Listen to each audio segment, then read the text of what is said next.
السلام عليكم ورحمة الله وبركاته. ازيكم عاملين ايه؟ النهاردة هنعمل مع بعض بقى ايه كيكة جاهزة مش هنتعب فيها ولا اي حاجة، غير ان احنا هنحط لها بس المكونات ونعملها على طول وهتبقى جميلة. وبس انا هعملها لكم بطريقة جديدة، يعني مش هحط البيض كله اللي هو مكتوب على العلبة، انا هحط 2 بيض بس.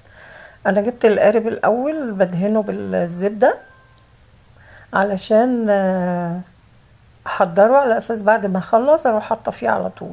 مولعه طبعا الفرن بقاله 5 دقايق. طبعا العلبه دي عليها مكونات اللي هي فيها 3 بيضات ونص كوبايه لبن و5 معالق زبده. انا بقى عملت ايه؟ ما حطيتش ال3 بيضات، قلت اوفر في البيض فحطيت 2 بيضه، وبدل البيضه التالتة حطيت نص كوبايه لبن زياده عن نص كوبايه اللبن اللي هما كاتبينها على العلبه، و5 معالق زبدة. حطيت كده الزبدة بالتقريب وزودت لها حوالي معلقة زيت.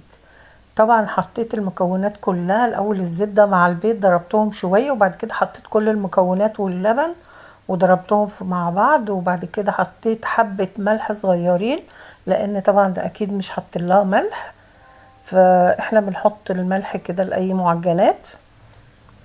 بعد كده هضربها بالمضرب البيض، وشايفين سمكها جميل ازاي، مش محتاجة اي حاجة. هي كوباية اللبن بدل 3 بيضات حطيت 2 بيضة، ونص كوباية لبن بديلة للبيضة. انتي بقى ممكن تحطيها في صينية مقاسها 24، انا حطيته في القارب لان الصينية عندي صغيرة ومش هتبقى طالعة مظبوطة.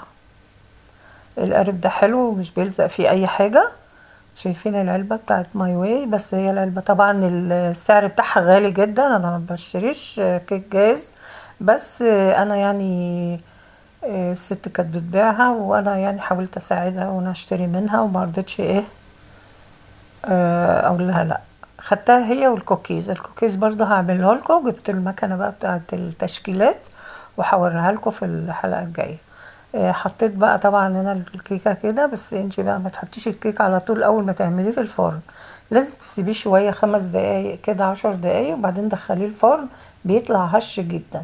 طبعا الكيكه دي والله طلعت هشه جدا جدا، يعني انا كنت ممكن احط لها كمان معلقتين دقيق لانها طلعت هشه ويعني خفيفه قوي قوي قوي. وبعد كده حطيتها بقى في الفرن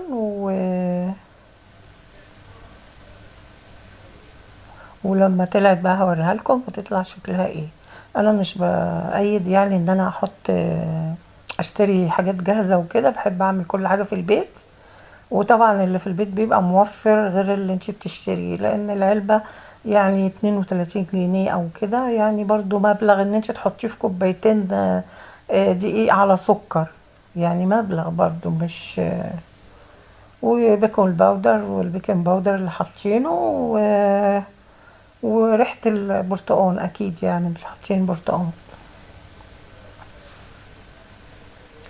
ما تنسوش بقى لو عجبكم الفيديو تعملوا لايك واشتركوا في القناة وشيروا الفيديو وما تنسوش تحطوا لي تعليق حلو كده علشان انا بفرح باللي بيكتب لي تعليق وتقولوا لي من انهي بلد بتشاهدوني. وشكرا ليكم والى اللقاء، وتابعوا بقى الفيديو وقولوا لي بقى رايكم ايه. الكيكه طلعت روعه روعه روعه، طبعا هي عشان جاهزه يعني برضو فيها محسن، بس والله انا بعمله في البيت ما بيختلفش خالص يعني، ولا بيبقى فيه فرق بينه وبين الجاهز خالص، لان الجاهز برضو ليه تكاته، بس والله انا بعملها في البيت كمان احلى من كده، ماسكه نفسها شويه.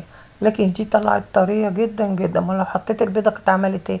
يعني انا كده كمان حطيت البيض 2 بس، لو ما حطيتش نص اللبن كمان مش هتفرق، كانت يعني عادي، ما تشغلوش دماغكم بالمكونات الاساسيه دي، بس ده عن تجربه وانا عملتها قدامكم عشان ما تقولوش ايه ان انا بكذب ولا حاجه.